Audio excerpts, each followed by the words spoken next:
Hello everyone. तो कैसे हो आप? तो मैं चिंतन जैसे आप सबका बहुत बहुत स्वागत करता हूं हमारी ये फिजिक्स चैनल में। तो चलिए आज ये चैप्टर ख़त्म करते हैं। तो आज जो हमारे चार एक्सरसाइज के प्रॉब्लम्स बाकी है उसको जल्दी से सॉल्व करते हैं, ठीक है? चलो, तो क्वेश्चन में क्या बोला है 5.20 देखते जाओ। A batsman deflects A ball by an angle of 45 degree without changing it's initial speed which is equal to 54 kilometre per hour. What is the impulse imparted to the ball? Mass of the ball is 0.15 kg. अच्छा, यहां पे आपको ball की velocity दी गई है। Ball की velocity आपको पहले इनिशियल स्पीड आपको दी गई है। मान लो कि उसको हम वी आई से डिनोट करते हैं, तो पहले तो उसको मीटर पर सेकंड में कन्वर्ट करके देखते हैं, ठीक है? तो इनिशियल स्पीड जो भी आपको दी गई है दैट इज वी आई। अगर मैं इसको वी आई बोल दूं तो वो हमें दी गई है 54 kilometre per hour. It is 54 kilometre per hour. आपको पता ही है कि किलोमीटर पर आवर को अगर मैं मीटर पर सेकंड में कन्वर्ट कर दूं तो ये हो जाएगा 54 इंटू 5/18 करना होता है, तो ये हो जाएगा 15 मीटर पर सेकंड। ठीक। तो एक्चुअल में ये बॉल की वेलोसिटी मीटर पर सेकंड में कितनी है? 15। ठीक है, 15 मीटर पर सेकंड ये इनिशियल स्पीड है। ठीक है। तो आपको बोला है कि भाई एक बैट्समैन ने, मान लो कि ये बैट है, मान लो ये बैट है, एक बॉल आया, बैट के साथ टकराया और 45 डिग्री के एंगल पे चला गया। ठीक है। तो उसको थोड़ा शो करने की कोशिश करते हैं। तो मान लो कि यहां से कुछ आया, सॉरी, हम उसको थोड़ा अच्छे से ड्रॉ कर लेते हैं। तो मान लो कि ये कुछ यहां से आया, इसके साथ टकराया और इसी के साथ 45 डिग्री का एंगल बना के ये डायरेक्शन में चला गया। ठीक है। तो बॉल के साथ कुछ ऐसे, देखो 3D में तो नहीं बना सकते, लेकिन आपको थोड़ा अंदाजा आ जाए इसके लिए मैंने ऐसा थोड़ा हल्का सा एक फिगर जैसा बना दिया कि भाई मान लो कि ये हमारा बॉल है, वो आया, बैट के साथ यहाँ पे टकराया और टकराने के बाद ये डायरेक्शन में चला गया। ठीक है, ये डायरेक्शन में चला गया। तो ये उसकी आने की डायरेक्शन, ये एंगल बनेगा 45 डिग्री और टकराने के बाद ये हो गई उसकी ये डायरेक्शन की मोशन। ठीक है, क्लियर है? तो ऐसी कुछ घटना बनी। ठीक है, आया, टकराया और चला गया। ठीक है। एक्चुअल में तो बैट्समैन ने उसको डिफ्लेक्ट किया है, तो ये बैट ऐसे नहीं होगी, बैट कुछ अलग एंगल पे होगी, लेकिन भाई 2D में कुछ समझ में आए उसके लिए हम सिर्फ इतनी फिगर बना सकते हैं, जितनी बना सकते हैं उतनी बना दी हमने। ठीक है। अच्छा, वो आया तब कितनी वेलोसिटी लेके आया था? कांस्टेंट वेलोसिटी वी आई लेके आया था। मतलब कि जब वो आया तब उसके पास वेलोसिटी थी V I and that is how much? 15 metre per second. वो आपको प्रोवाइडेड है। ठीक है। चलो, और उसका मास आपको दिया गया है दैट इज ऑफ 0.15 केजी। मान लो अभी के लिए हम उसका मास m बोल देते हैं। टकराया, टकराने के बाद गया, मास में तो कोई चेंज नहीं आएगा हमें पता है, लेकिन हाँ डेफिनेटली उसकी वेलोसिटी चेंज हो जाएगी, है ना? उसकी वेलोसिटी यहाँ पे थोड़ी चेंज हो जाएगी। मास में तो कोई फर्क नहीं आएगा, लेकिन यहाँ पे वेलोसिटी उसकी चेंज हो जाएगी, मतलब कि स्पीड उसकी चेंज हो जाएगी। ठीक है। तो स्पीड कितनी होगी? यहाँ पे बोला कि deflect A ball by an angle 45 degree without changing in its initial speed. मतलब कि यहाँ पे क्लियरली आपको बोला गया है कि भाई उसको डिफ्लेक्ट करता है 45 डिग्री पे, लेकिन उसकी वेलोसिटी, सॉरी वेलोसिटी बोल रहा हूं, स्पीड जो भी है उसकी इनिशियल स्पीड, उसमें कोई फर्क नहीं आ रहा है। मतलब कि टकराने के बाद भी 45 डिग्री पे उसकी स्पीड कितनी है? वही 15 मीटर पर सेकंड। मतलब कि मैं इसको वीएफ बोल देता हूं। लेट्स से कि उसके पास टकराने के बाद जो 45 डिग्री पे गया, तब उसके पास जो फाइनल वेलोसिटी थी टकराने के बाद वाली, उसमें भी कोई चेंज नहीं है, मतलब कि इनिशियल में कोई चेंज नहीं है, मतलब कि उतनी ही होगी 15 मीटर पर सेकंड, है ना? तो टकराने से पहले भी वो 15 मीटर पर सेकंड लेके आया था और टकराने के बाद भी उतनी ही लेके गया। बस फर्क यह है कि भाई टकराने के बाद वो 45 डिग्री के एंगल पे गया। ठीक है, बस इतना फर्क है। अभी इतना फर्क बहुत बड़ा हो जाता है, क्योंकि आप जरा ध्यान से देखोगे ना, तो क्योंकि यहाँ पे हम जिसको कंपेयर करने वाले, क्योंकि हमें यहाँ पे इंपल्स निकालने को बोला गया और इंपल्स निकालना है, तो आपको यहाँ पे डायरेक्टली तो इंपल्स मिलेगा नहीं, है ना? क्योंकि इंपल्स क्या होता है? छोटे इंटरवल के लिए लगने वाला तगड़ा फोर्स होता है ना? तो वो तगड़ा फोर्स निकालने के लिए हमें वो छोटा इंटरवल भी नहीं पता, मतलब कि जितने टाइम के लिए ये कांटेक्ट में रहा, वो कांटेक्ट टाइम हमें नहीं पता है। तो ऐसे केस में हमारे पास और कोई रास्ता नहीं है सिवाय कि हम वही वाला फॉर्मूला अप्लाई करें जिसको हम चेंज इन मोमेंटम बोलते हैं। इंपल्स के दो फॉर्मूला हमने बनाए थे ना। Impulse that is nothing but equal to तगड़ा force applied for small interval of time, F into delta T. लेकिन मुझे यहाँ पे एफ नहीं पता है, डेल्टा टी भी नहीं पता है, तो ऐसे केस में मैं क्या कर सकता हूँ? ऐसे केस में मैं सिर्फ और सिर्फ यहाँ पे एक ही चीज कर सकता हूं, और वो ये कि इसका दूसरा फॉर्मूला यूज कर सकता हूं। दैट दूसरा फॉर्मूला क्या है हमारा? दूसरा फॉर्मूला यहाँ पे हमारा है डेल्टा पी, क्योंकि एफ इंटू डेल्टा टी किसके बराबर होता है? डेल्टा पी के बराबर होता है। अभी ये सारी चीजें आपको पता होनी चाहिए, you already know this things. ये पहली बार नहीं देख रहे, हमने बार बार इसको रिपीट किया है ना? तो मुझे लगता है कि आपको उसकी तो अभी याद रखने की जरूरत नहीं पड़ेगी, क्योंकि आपको सारी चीजें पता ही है। ठीक है, अभी ये डेल्टा पी का मतलब क्या है? Final momentum minus initial momentum, है ना? डेल्टा पी का मतलब क्या निकल के आता है? Final momentum minus initial momentum. ठीक है, तो इसको मैं लिखूंगा final momentum minus initial momentum. क्योंकि अभी हम वेक्टर जानते हैं, तो उसके लिए मैं यहां पे वेक्टर का कॉन्सेप्ट लगाता हूं। क्योंकि यहां पे ध्यान से देखो ना, जरा ध्यान दो, फाइनल मोमेंटम जो भी होगा ना वो एंगल पे आएगा। जरा ध्यान दो, यहां पे ध्यान दोगे तो आपको समझ में आ जाएगा कि यहां पे जो फाइनल मोमेंटम है वो एंगल पे है। तो हमें थोड़ा यहां पे वेक्टर का पॉइंट लगाना पड़ेगा। तो मैंने यहां पे देखा कि भाई ये है हमारा फाइनल मोमेंटम। ठीक है, ये डायरेक्शन में फाइनल मोमेंटम पी एफ, और ये डायरेक्शन में होगा हमारा इनिशियल मोमेंटम। जिस डायरेक्शन में बॉल आ रहा है वो इनिशियल मोमेंटम होगा उस डायरेक्शन में, और जिस डायरेक्शन में बॉल जा रहा है वो डायरेक्शन में उसका फाइनल मोमेंटम होगा। तो जरा ध्यान दे, ये मोमेंटम भी एक वेक्टर कंपोनेंट होता है। तो वेक्टर क्वांटिटी जब भी एंगल पे आती है तो उसको दो कंपोनेंट में रिजोल्व कर सकते हैं। तो मैं यहाँ पे यही करने वाला हूं कि भाई ये जो फाइनल मोमेंटम है, क्योंकि वो एंगल पे है इसलिए मैं इसको रिजोल्व करने वाला हूं। तो उसका एक कंपोनेंट आएगा ये डायरेक्शन में, इसका एक कंपोनेंट आया ये डायरेक्शन में जो मैंने ग्रीन कलर से दिखाया, और दूसरा कंपोनेंट आया ये डायरेक्शन में जिसको मैंने यहाँ पे ब्लू कलर से दिखाया है। ठीक है, दिख रहा है आपको? ठीक है, तो ये ब्लू कलर वाला जो भी है वो कौन सा कंपोनेंट होगा? पीएम साइन 45, पीएफ साइन 45, है ना? आपको पता है। ये पास वाली जो भी होती है वो कॉस, एंड सामने वाली जो भी होती है वो साइन। तो इसको हम लिखेंगे पीएफ साइन, एंगल कितना है? 45 डिग्री, तो हम लिखेंगे साइन 45। और ये जो ग्रीन कलर वाला जो कंपोनेंट है इसको हम क्या लिखेंगे? पास वाली, मतलब कि पी एफ कॉस 45 डिग्री। ठीक है, तो हमने क्या किया? पी एफ के दो कंपोनेंट बना दिए, एक एक्स डायरेक्शन का एक वाई डायरेक्शन का। हम यहाँ पे वेक्टर के फॉर्म में इसको देखेंगे, तो वेक्टर के फॉर्म में ये हमारे लिए क्या होगी? जे कैप डायरेक्शन। ये वाली डायरेक्शन हमारे लिए क्या होगी? ये वाली डायरेक्शन हमारे लिए होगी आई कैप डायरेक्शन। और ये वाली डायरेक्शन हमारे लिए क्या होगी? Minus I cap direction. ठीक है, चलो, तो उस हिसाब से अभी फाइनल मोमेंटम लिखाओ मुझे। फाइनल मोमेंटम क्या होगा? फाइनल मोमेंटम, तो भाई फाइनल मोमेंटम है, दो कंपोनेंट से इसको लिखेंगे, तो वो होगा पी एफ कॉस 45 आई कैप, क्योंकि पॉजिटिव एक्स डायरेक्शन में है। सो इसको हम लिखेंगे पी एफ कॉस 45 आई कैप। ठीक है, प्लस पी एफ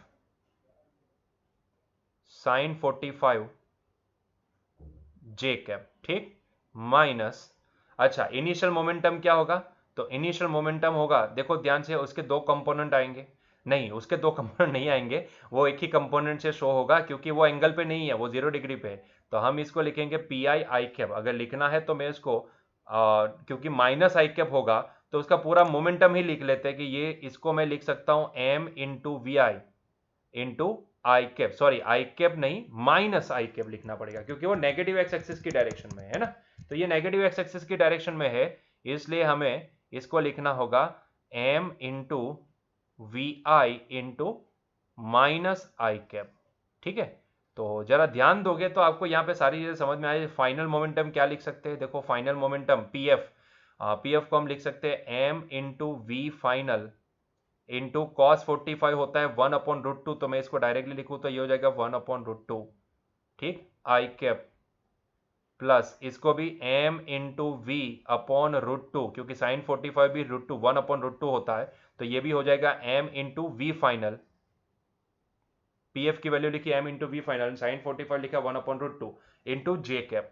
ठीक है, इंटू जे कैप, और यहाँ पे क्या? माइनस माइनस, क्योंकि आई कैप का भी माइनस बाहर आएगा तो माइनस माइनस हो जाएगा प्लस, ये हो जाएगा एम इंटू वी आई। ठीक, चलो, तो आई कैप इसको लिखना पड़ेगा आई कैप। सारी वैल्यू यहाँ पे आप प्लेस कर दो, आई कैप वाले एक साथ लिखेंगे, सारी वैल्यू यहाँ पे प्लेस कर देंगे।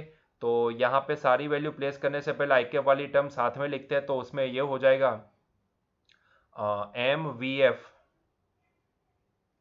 Upon √2 plus M V I I cap plus M V F upon √2 J cap. ठीक है, तो फिलहाल हमने जो लिखा है, फिलहाल हमने ये वेक्टर फॉर्म लिखा है। ठीक है, फिलहाल हमने ये वेक्टर फॉर्म लिखा है, तो हम सिर्फ फिलहाल वेक्टर फॉर्म लिखे, उसका मैग्नीट्यूड बाद में निकालेंगे। ठीक है, अभी वेक्टर फॉर्म के फॉर्मेट में लिखे हैं। तो चलो आगे बढ़ते हैं, यहाँ पे सारी वैल्यू वगैरह प्लेस कर देते हैं, वैल्यू प्लेस कर देते तो हमें आंसर भी मिल सकता है। तो यहाँ पे सारी चीज़ें हम यहाँ पे प्लेस करते हैं, लेकिन उससे पहले मुझे ये समझ में आता है, यहाँ पे आप देख सकते हो यहाँ पे, अच्छा छोड़ो चलो, हाँ हाँ, एक ही बार मल्टीप्लाई करना पड़ेगा तो ये अच्छा रहेगा भाई। वी आई की वैल्यू वी एफ के बराबर है। ठीक है, वी एफ भी 15 एंड वी आई भी 15 है। ठीक है, तो आप जरा देखो तो यहाँ पे इन दोनों में से क्या मैं m टाइम्स वी एफ या वी आई, जो भी बोलना है, V I and V F दोनों सेम ही है ना, तो मैं क्या उसको बाहर निकाल सकता हूँ, कॉमन ले सकता हूँ? जी हाँ, कॉमन ले सकते हैं, तो चीजें थोड़ी आसान हो जाएगी सॉल्व करने के लिए। तो हमने क्या किया यहाँ पे, m इंटू वी आई को कॉमन ले लिया, क्योंकि वी एफ की वैल्यू भी किसके बराबर है, ये वी एफ की वैल्यू भी वी आई के बराबर है, दोनों का मैग्नीट्यूड तो देखो सेम ही है 15 और ये भी 15। ठीक है, तो इन दोनों को एक ही मान के उसको कॉमन ले लेते हैं, तो यहाँ पे क्या हो जाएगा, 1/√2 आ जाएगा, 1/√2 plus 1 i cap plus m into v F, अभी इसको भी वी एफ लिखना है या वी आई लिखना है कोई फर्क नहीं आएगा, अपॉन √2 जे कैप। ठीक है, अब सारी वैल्यू प्लेस कर दो। आप चाहो तो इसको फर्दर अगर और कॉमन लेना है तो आप ले सकते हो, इसको फर्दर और कॉमन लेना है तो आप ले सकते हो।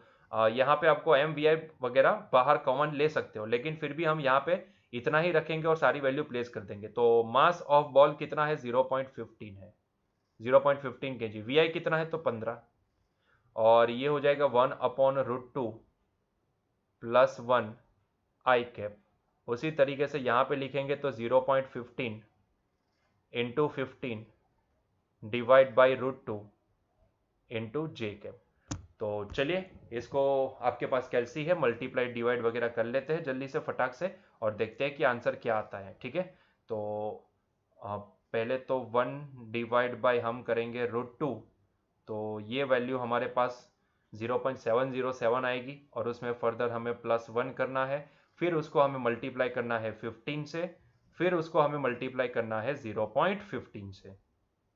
तो मेरे पास आंसर आएगा 3.8409, मतलब कि 3.85 लिखते हैं अप्रोक्सीमेटली, हम इसको लिखेंगे 3 पॉइंट। सारी चीज़ें यहाँ पे हम डिजिट को अगर यहाँ पे 4 डिजिट को कंसिडर करें तो ये 10 हो जाएगा, ये 4। तो एक काम करते हैं, हम 2 ही डिजिट देखते हैं, तो 3.84 लिख देता हूँ मैं इसको, अप्रोक्सीमेटली 3.84। ठीक है, 3.84, पीछे वाले डिजिट को हम ड्रॉप करवा देंगे, तो ये हो जाएगा मेरे पास 3.84 आई कैप। ठीक, प्लस यहाँ पे क्या हो जाएगा, तो यहाँ पे भी देख लेते हैं हम लोग।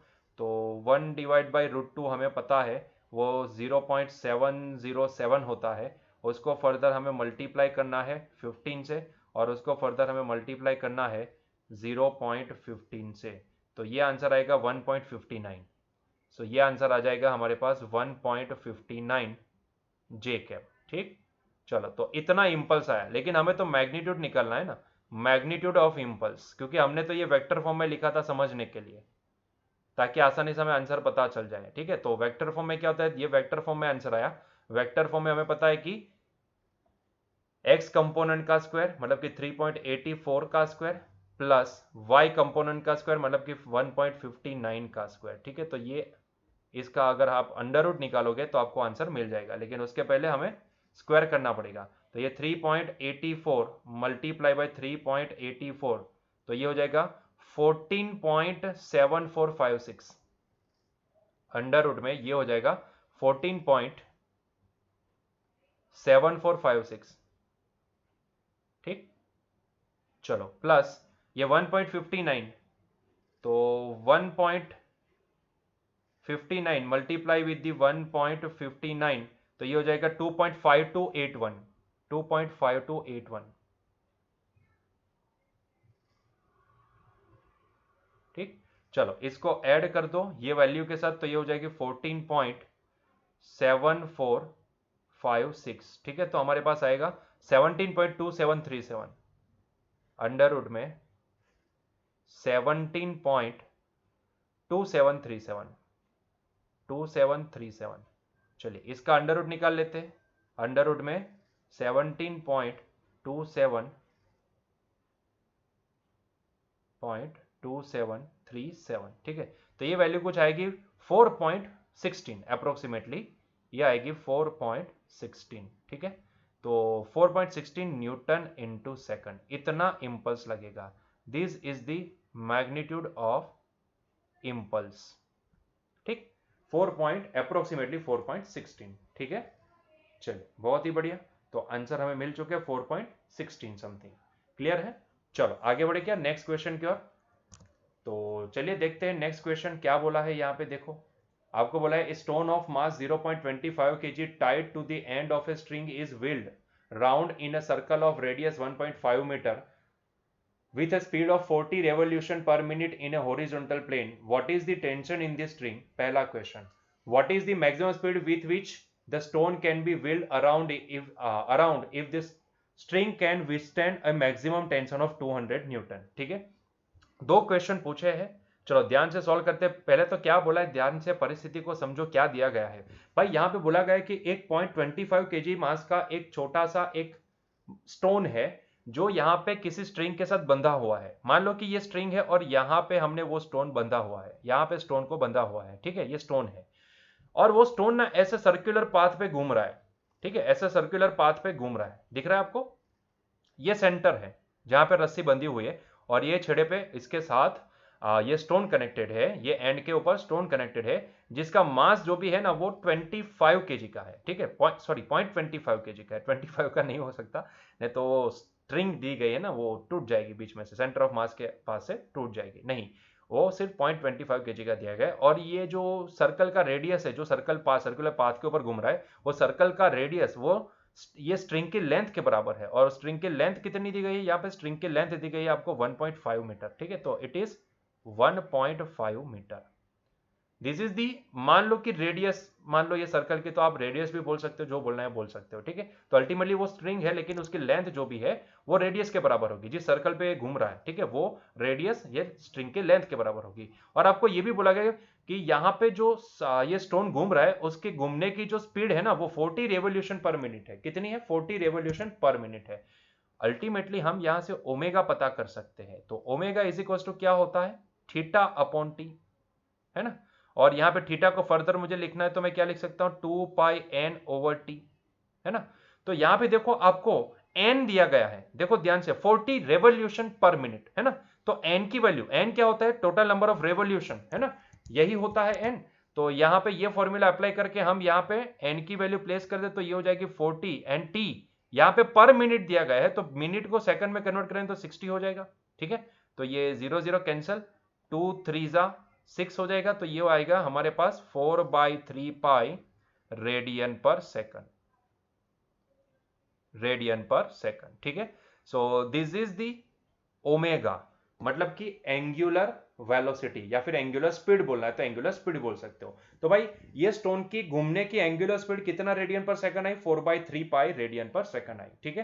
तो अभी आपको क्या पता करने को बोला है, आपको ये पता करना है कि भाई यहाँ पे ये जब ये घूम रहा है तब ये थ्रेड के अंदर टेंशन कितना होगा, ये जो स्ट्रिंग दी गई है उसके अंदर टेंशन कितना होगा। तो भाई सीधी सी बात है कि यहाँ पे टेंशन तो आने ही वाला है, क्योंकि जरा सोचो अगर आप ऑब्जर्वर बन के ये स्टोन के ऊपर बैठ जाते हो तो ऐसे केस में आपको नजर आएगा कि भाई इसको अवे टू दी सेंटर एक फोर्स लगेगा। मुझे बताने की जरूरत नहीं कि वो कौन सा फोर्स लगेगा, ठीक है। हमने दो देखा था, सेंट्रीपिटल, सेंट्रीफ्यूगल, ठीक है।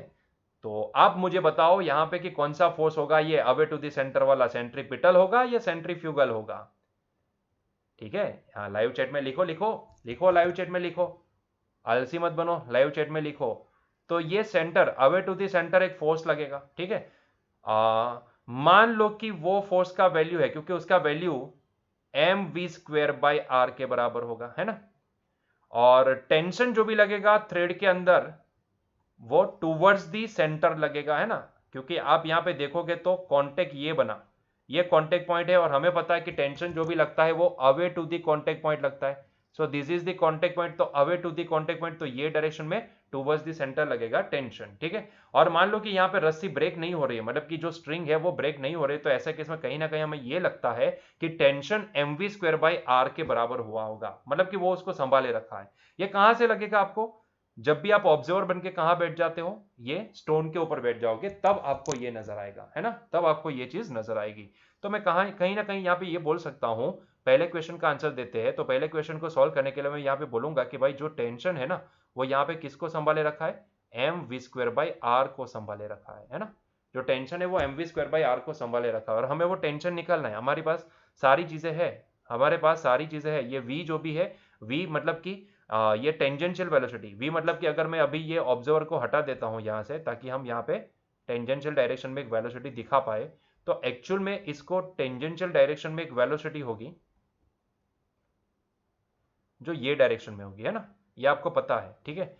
तो ये होगी टेंजेंशियल डायरेक्शन की velocity, that is the V, sorry, so that is the V, ठीक है। और हमें पता है कि क्योंकि यहाँ पे हमारे पास जो भी वैल्यू है वो एंगुलर स्पीड की है, और यहाँ पे टेंजेंशियल स्पीड जो भी है वो वी है, तो क्या हमारे पास उसका रिलेशन नहीं है, टेंजेंशियल एंड ये जो एंगुलर है उन दोनों का रिलेशन हमने डिफाइन किया था इसके आगे वाले चैप्टर के अंदर, ठीक है। तो अगर आपको पता है तो v इज इक्वल टू क्या होता है, आर ओमेगा होता है। तो मैं यहाँ पे उसकी वैल्यू प्लेस कर देता हूँ v की, v is equal to R omega का whole square divide by R. अगर फर्दर में लिखना चाहूँ तो ये हो जाएगा m into R square into omega square divide by R. देखो एक आर तो इसके साथ कैंसिल हो जाएगा, तो बचा क्या, m ओमेगा स्क्वायर आर। इतना टेंशन लगेगा, है ना। सारी वैल्यू आप यहाँ पे प्लेस कर सकते हो, तो हमें टेंशन की वैल्यू भी मिल जाएगी। तो यहाँ पे m कितना है, m mass of this stone that is 0.25 kg, ठीक है। सो दैट इज 0.25 kg। ओमेगा कितना निकाला हमने, 4/3 पाई का होल स्क्वायर, ओमेगा स्क्वायर है ना इसलिए। एंड r कितनी है, 1.5 मीटर है। चलिए तो इसको सॉल्व कर लेते हैं, इसको जल्दी से सॉल्व करते हैं। तो ये हो जाएगा 0.25 मल्टीप्लाई बाय 4 का स्क्वायर 16 होता है, मल्टीप्लाई बाय पाई मतलब कि 3.14, और उसका भी स्क्वायर है, 3.14 का स्क्वायर होगा। सो ये हो जाएगा 3.14 का स्क्वायर, ठीक है, मल्टीप्लाई बाय 1.5 और होल डिवाइड बाय 3, ठीक है। चलो जल्दी से, आपके पास कैलकुलेटर है, आप जल्दी से कैलकुलेटर का इस्तेमाल कर सकते हो, तो हम इसको जल्दी से सॉल्व करते हैं, ठीक है। चलो देखते हैं। तो 0.25 multiply by 16 multiply by 3.14 multiply by 3.14 and multiply by 1.5, ठीक है। तो कुछ कुल मिला के हमारे पास ये न्यूमरेटर 59.1576 आया। इसको फर्दर हमें डिवाइड भी करना है, तो इसको डिवाइड करेंगे 3 से, तो हमारे पास आंसर आएगा 19.7192, ठीक है।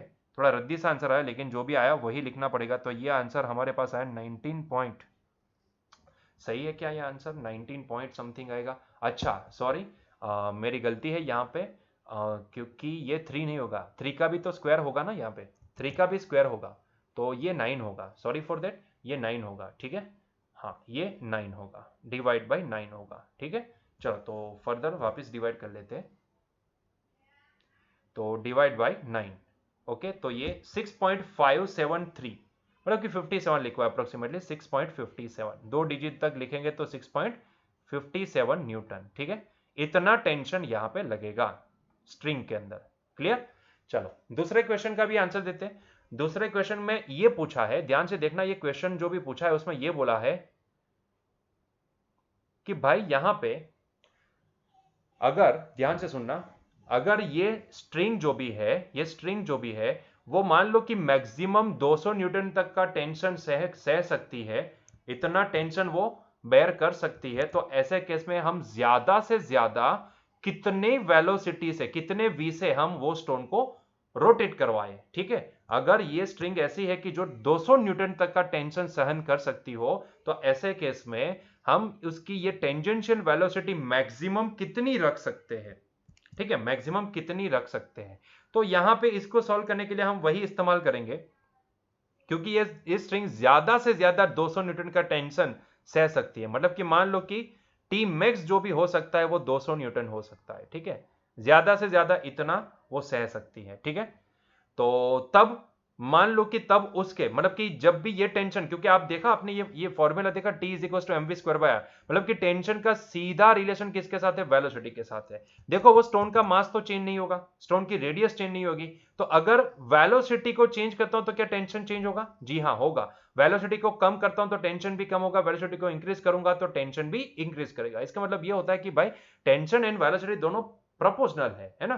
तो आप समझ सकते हो कि जब भी ये हमने माना कि भाई यहां पे जो स्ट्रिंग जितना सह सकती है वो आखिरी टेंशन इतना है, तब वो जो स्टोन घूम रहा है उसके पास जो वेलोसिटी होगी ना, वो भी पॉसिबल मैक्सिमम आखिरी वेलोसिटी होगी, मतलब कि उससे और ज्यादा थोड़ी सी भी वेलोसिटी आपने इंक्रीज कर दी तो अभी ये स्ट्रिंग टेंशन सह नहीं पाएगी और वो बीच में से सेंटर ऑफ मास के पास से कट हो जाएगी, है ना, तो ब्रेक हो जाएगी। तो तब मान लिए कि तब वेलोसिटी जो भी थी वो क्या है, वी मैक्स है, और वी मैक्स हमें पता करना है, ठीक है, यही वी मैक्स हमें पता करना है, तो रिलेशन यही यूज करेंगे कि T max is equal to, बस फॉर्मूला में यहाँ पे सफिक्स में सिर्फ मैक्स लग जाएगा, तो T max is equal to M V max square divide by R, ठीक है। सो यहां से वी मैक्स का स्क्वायर हम क्या लिख सकते हैं, वी मैक्स का square is equal to T max times R divide by M, ठीक। तो यहां से वी मैक्स की वैल्यू क्या आ जाएगी हमारे पास, वी मैक्स की वैल्यू आ जाएगी अंडर रूट में T max times R divide by M के बराबर, ठीक है। सारी वैल्यू प्लेस कर दो भाई, सारी वैल्यू प्लेस कर दो, टी मैक्स आपको दिया गया है, T max is given as a 200, R कितना दिया गया है 1.5 मीटर, एंड मास कितना है 0.25 केजी, ठीक है। तो चलिए पता करते हैं कि इसका आंसर क्या आ सकता है। तो पहले तो यहाँ पे ये 200 मल्टीप्लाई बाई 1.5 वो तो आएगा हमारे पास 300, 200 15 टू जा 30 और 3 और मल्टीप्लाई बराबर है 300, और उसको फर्दर हमें डिवाइड करना है 0.25 से, तो ये आंसर आएगा हमारे पास अंडर रूट 1200, ठीक है। तो ये आंसर हमारे पास आएगा अंडर रूट 1200, और 1200 का जो भी अंडर रूट होगा वो कितना हो सकता है, तो अंडर रूट 1200 वो आएगा हमारे पास 34.64, ठीक है, तो 34.64,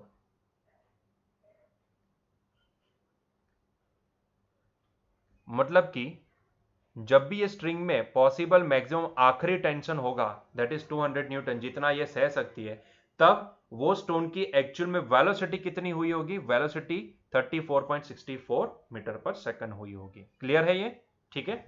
चलो इसके बाद का नेक्स्ट क्वेश्चन देखते हैं 5.22, if in exercise 5.21 the speed of the stone is increase beyond the maximum permissible value, ये हो गई परमिसिबल वैल्यू, मतलब कि इससे ज्यादा आप इंक्रीज नहीं कर सकते हो, इससे ज्यादा अगर आप वेलोसिटी इंक्रीज करोगे तो डेफिनेटली वो टेंशन की वजह से, क्योंकि अभी ये स्ट्रिंग टेंशन सह नहीं पाएगी, टेंशन सिर्फ इतना सह पाती है 200 न्यूटन, और जब भी उसके अंदर टेंशन 200 न्यूटन होगा तब उसकी परमिसिबल स्पीड कितनी होगी, इतनी।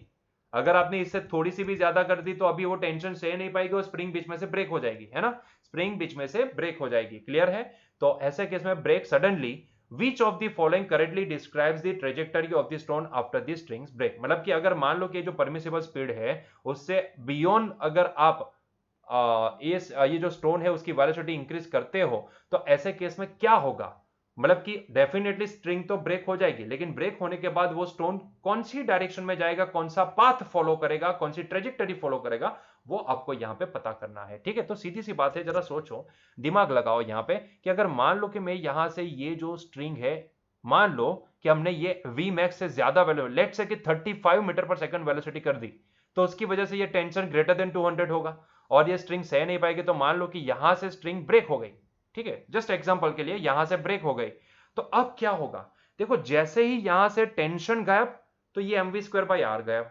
लेकिन भाई v थोड़ी ना गायब हुआ, v थोड़ी ना गायब हुआ, है ना, v थोड़ी ना गायब हुआ, ये अवे टू द सेंटर, क्योंकि मैंने देखा था, मैंने आपको बताया था कि जब भी ऑब्जर्वेशन आप अलग जगह से करोगे, ध्यान से सुनिएगा, जब भी आप ऑब्जर्वेशन अलग जगह से करोगे, अलग जगह से मतलब कहां से, अगर आप ग्राउंड से ऑब्जर्वेशन करोगे तो यही टेंशन आपको सेंट्रीपिटल फोर्स देता नजर आएगा, लेकिन हम वहां पे बैठे इसलिए हमें ये force away to the centre लगता नजर आ रहा है, नहीं तो अगर आप बाहर से ऑब्जर्व करते तो आपको ये सेंटर की ओर जाने वाला फोर्स लगता। तो जरा सोचो कि अगर ये स्ट्रिंग ब्रेक हो जाती है और बाहर से आप देखते हो तो ऐसे केस में ये टूवर्ड्स दी सेंटर लगने वाला फोर्स गायब हो गया, तो अभी उसको सिर्फ ये वेलोसिटी नजर आएगी। क्लियर है, अभी सिर्फ उसको ये वेलोसिटी नजर आएगी, मतलब कि उसके पास वेलोसिटी गायब नहीं हुए, वेलोसिटी नजर आएगी, मतलब कि अब वो कहां जाएगा, अब सीधी सी बात है कि ये टेंशन गायब हो गया, तो ऐसे केस में इसके पास एक ही रास्ता बचता है कि भाई ये v जो भी है ना, v की डायरेक्शन में आगे बढ़े, है ना। तो जैसे ये t गायब, क्योंकि t ही तो था कि जो उसको सर्कल पे खींच के रखा था कि भाई तुम्हें सर्कल पे ही कंपलसरी घूमना है, बाकी वेलोसिटी हर एक पॉइंट पे देखो उसको टेंजेंशियल डायरेक्शन में होगी, है ना। तो यहाँ पे t की वजह से ही तो वो खींचा चला आ रहा है, मतलब कि वो सर्कल पे घूम रहा है, क्योंकि भाई ये जाना चाहता है ये यहाँ पे टेंजेंशियल डायरेक्शन में, लेकिन टेंशन उसको खींच लेता है तो भाई ये डायरेक्शन में आगे बढ़ गया। वापिस यहाँ पे भी जाना चाहता है टेंजेंट की डायरेक्शन में, लेकिन ये टी इसको खींच लेगा तो वापिस वो ये मुड़ गया। तो ये मुड़ता क्यों है? Because of tension. Tension gap तो अभी वो टेंजेंशियल डायरेक्शन में आगे बढ़ेगा, सीधी सी बात है। तो इसका आंसर क्या निकल आता है? इसका आंसर क्या निकल के आता है? आंसर निकलेगा भाई the stone moves radially outward. नहीं, रेडियली आउटवर्ड थोड़ी, मतलब कि ऐसे ऐसे ऐसे ऐसे ऐसे करके बाहर जाएगा, पॉसिबल ही नहीं है। The stone flies off tangentially from the instant the string breaks, that is the correct answer. Stone tangential direction में आगे बढ़ेगा, ठीक है, that is the correct answer. Clear है? तो correct answer is B. B is the correct answer. Clear? चलो आगे बढ़ो। आखिरी क्वेश्चन, यहां पे हमारी एक्सरसाइज खत्म हो जाएगी, यहां पे चैप्टर भी खत्म हो जाएगा। देखो, एक्सप्लेन वाई, पहला, a horse can not pull a cart and run in empty space. देखो, हॉर्स को किसी कार्ट को खींच के ले जाना है, तो यहां पे आप ध्यान से ये सेंटेंस पढ़ा। मैंने ये पूरा, क्योंकि टॉकेटिव क्वेश्चन है तो इसमें मैंने पूरा इंफॉर्मेशन आपको प्रोवाइड कर ही दिया है।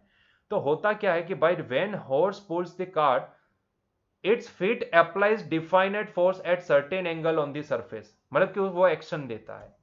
Surface also applies equal force reaction on the feet of the horse. Due to component of this force cart comes into the motion. तो मतलब कि यहां पे हॉर्स जो भी जमीन के ऊपर फोर्स लगाएगा, ठीक है, वो इस डायरेक्शन में पुश करने की कोशिश करेगा।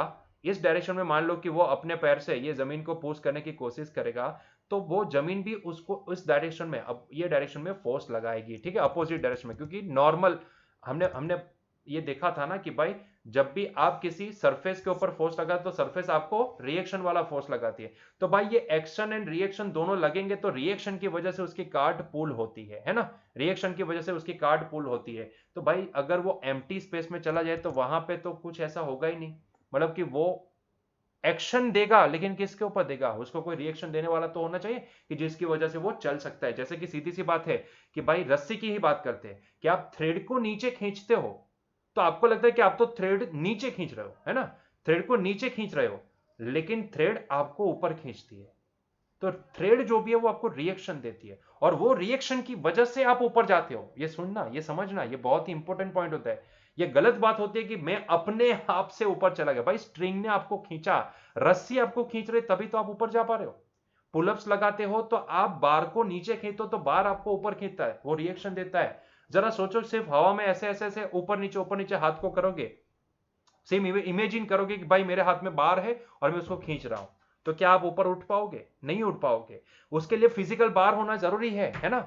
सिर्फ हवा में मतलब इमेजिन करके ऐसे वो हाथ ऊपर नीचे करोगे तो उससे कुछ पुलअप्स नहीं लगेंगे और ना ही आप ऊपर उठ पाओगे, ठीक है। तो सिर्फ एक इमेजिन करने से यहाँ पे कुछ भी नहीं होगा, वहां पे फिजिकल बार होना जरूरी है और वो बार को नीचे खींचना जरूरी है, तभी वो बार आपको ऊपर खींचेगा, है ना। तो यहाँ पे भी ऐसा है, एम्प्टी स्पेस के अंदर भाई वो अपना एक्शन लगाएगा किसके ऊपर? एक्शन लगाएगा किसके ऊपर? अगर किसी के ऊपर एक्शन नहीं लगेगा तो रिएक्शन भी नहीं मिलेगा, और रिएक्शन नहीं मिलेगा तो भाई वो आगे नहीं बढ़ पाएगा। इसीलिए यहां पे a horse can not pull a cart and run in a empty space. This is the reason why it happens, ठीक है। क्लियर है? चलो next, passengers are thrown forward from their seats when speeding bus stop suddenly. भाई कई बार होता है कि भाई जब भी सडनली ड्राइवर, अगर बस का ड्राइवर ब्रेक लगाता है, तो इमरजेंसी में ब्रेक लगाता है, तो जो पैसेंजर होते हैं वो आगे की साइड आ जाते हैं ना, आगे आ जाता है। ऐसा क्यों होता है? थ्रस्ट जैसा कुछ लग जाता है आगे, ठीक है। ऐसा क्यों होता है? तो इसका भी रीजन हमने लिखा है, वैसे मुझे बताने की जरूरत नहीं, आपको पता है, ड्यू टू द इनर्शिया, है ना, ड्यू टू द इनर्शिया भी आपको पता है, लेकिन फिर भी इसको समझ लो। When bus is in the motion due to inertia, passenger inside the bus also are in the motion. Obvious सी बात है कि अगर बस मोशन में है तो उसके अंदर बैठे पैसेंजर भी मोशन में होंगे। बस जितनी स्पीड से जाती है उतनी स्पीड से पैसेंजर भी जाते हैं ना। When the bus suddenly stop due to the inertia, passenger are thrown forward from their seat. तो यहां पे इसका आंसर हम देते हैं ड्यू टू द इनर्शिया, ठीक है। बहुत ही बढ़िया, आपको पता ही था इसका रीजन, ठीक है। और आपने ये प्रैक्टिकली भी देखा होगा कि कई बार ऐसा होता है इमरजेंसी में ब्रेक लगाई जाती है तो हम आगे आ जाते हैं, आगे झुक जाते हैं, क्योंकि हमारी बॉडी क्या होती है कि उतना जल्दी रिएक्ट नहीं कर पाती है ना। तो मेरा एक ही सवाल है यहाँ पे, बात तो सही है इनर्शिया की वजह से, लेकिन कभी ये सोचा है कि भाई वही ड्राइवर अगर स्लोली स्लोली ब्रेक लगाता है तब तो आपको आगे की डायरेक्शन में कोई भी फोर्स नहीं लगता है, मतलब कि आप आगे नहीं आ जाते हो अगर वो स्लोली स्लोली यहाँ पे ब्रेक लगाते हैं। तो ऐसा क्यों होता है कि भाई स्लोली स्लोली ब्रेक लगाने पे आपकी बॉडी सिंक्रोनाइज हो जाती है, लेकिन जब भी तेजी से इमीडिएटली ब्रेक लगानी आती है तभी हमारी बॉडी उसको सिंक्रोनाइज नहीं कर पाती है। ऐसा क्यों, इसके पीछे की वजह क्या है, कभी सोचना टाइम मिले तो, तब आपको रियल रीजन समझ में आएगा। ठीक है, अभी के लिए हम यही आंसर देंगे कि ड्यू टू द इनर्शिया। लेकिन थोड़ा सोचो कि ऐसा क्यों होता है। आप सोचो ना, इमीडिएटली ब्रेक लगाते तो हम आगे आ जाते हैं, लेकिन अगर भाई वही ड्राइवर अगर स्लोली स्लोली ब्रेक लगाता है तो क्या हम आगे आ जाते हैं? नहीं, हमारी बॉडी उसको मैचअप करती जाती है, उसको ऐसा बोल सकता हूं कि सिंक्रोनाइज हो जाती है। ठीक है, वहां पे ब्रेक लगाई जाती है बस को, लेकिन वो स्लोली स्लोली लगाई जाती है, तो हमारी बॉडी को भी ब्रेक अपने आप लगती जाती है, हमारी बॉडी उसको सिंक्रोनाइज कर लेती है। क्यों होता है ऐसा, सोचना। ठीक है, बहुत बड़ा रीजन है इसके पीछे, खैर वो आपको सोचना है। सी, चलो see, it is easier to pull a lawn mower than to push it. किसी लॉन मूवर को पुल करना आसान होता है पुश करने की बजाय। ऐसा क्यों? देखो, दोनों रीजन ना आपको यहां पे फिगर में समझ में आ जाएंगे। सोचो आप ये लॉन मूवर है जिसका फ्री बॉडी डायग्राम हमने बनाया, जिसको हमने पॉइंट के तौर पे दिखाया है। मान लो कि सोचो कि ये हमारा लॉन मूवर है, अगर आप उसको खींचते हो तो खींचने वाला जो फोर्स होगा वो ऐसे लगाया जाता है ना, एंगल पे, थीटा एंगल पे। यहाँ पे फिगर में देखो थीटा एंगल पे लगाया जाता है। तो आप जरा देखो यहाँ पे उसके दो कंपोनेंट आएंगे, यहां पे उसके दो कंपोनेंट आएंगे, एक होगा एफ कॉस थीटा जो एक्स डायरेक्शन में होगा, एक होगा वाई डायरेक्शन में एफ साइन थीटा, और उसके अलावा नीचे भी होगा एक एम जी, है ना। तो जरा देखो यहां पे एक्स डायरेक्शन में तो फोर्स है एफ कॉस थीटा, मतलब कि हमने प्रोवाइड किया एफ खींचाई वाला फोर्स, लेकिन वही खींचाई वाला फोर्स जो भी है वो दो कंपोनेंट में डिवाइड हो गया। एक्स कंपोनेंट बना F cos theta, Y component बना एफ साइन थीटा। जरा गौर करो यहां पे कि जो भी यहां पे वाई डायरेक्शन का फोर्स है ना, वो mg minus F sine theta होगा, मतलब कि mg ज्यादा होता है वो हमें पता है, तो mg के कंपैरिजन में एफ साइन थीटा कम होगा। लेकिन आप अगर नेट निकालोगे, net force in Y direction अगर मैं बोलूं, net force in Y direction, तो वो बनेगा mg minus F sine theta के बराबर। ठीक है, mg minus F sine theta के बराबर। ठीक है, लेकिन अगर उसी केस में अगर आप उसको धक्का लगाते हो, जो भी है हमारा लॉन मूवर जो भी है, अगर आप उसको धक्का लगाते हो, खींचने की जगह पे धक्का लगाते हो, तो होगा क्या पता है? तो आप धक्का लगाए मतलब कि ये डायरेक्शन में फोर्स लगाना पड़ता है, ये डायरेक्शन में, मतलब कि आप इसको अगर प्रोजेक्शन यहां पे लेते हो तो इसके भी दो कंपोनेंट मिलेंगे, एक आएगा एफ कॉस थीटा और एक ये डायरेक्शन में आएगा एफ साइन थीटा। लेकिन जरा देखो यहाँ पे F sine theta and M G दोनों एक डायरेक्शन में आए, और दोनों अगर सेम डायरेक्शन में आए तो भाई वो दोनों तो ऐड हो जाएंगे। तो यहाँ पे net force in Y direction, ये वाले केस में जब भी धक्का लगाएंगे ऐसे केस में क्या आएगा?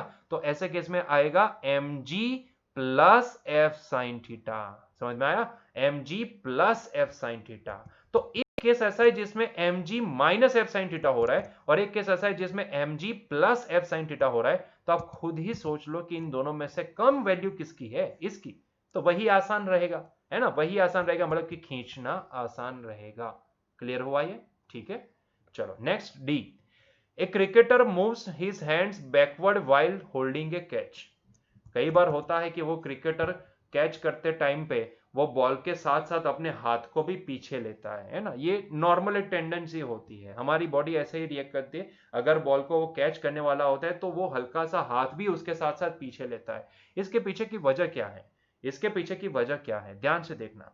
When cricketer catches the ball by taking his hand in the backward direction, this by increased time of contact between the ball and hands, less force act on a hand but impulse of force increases।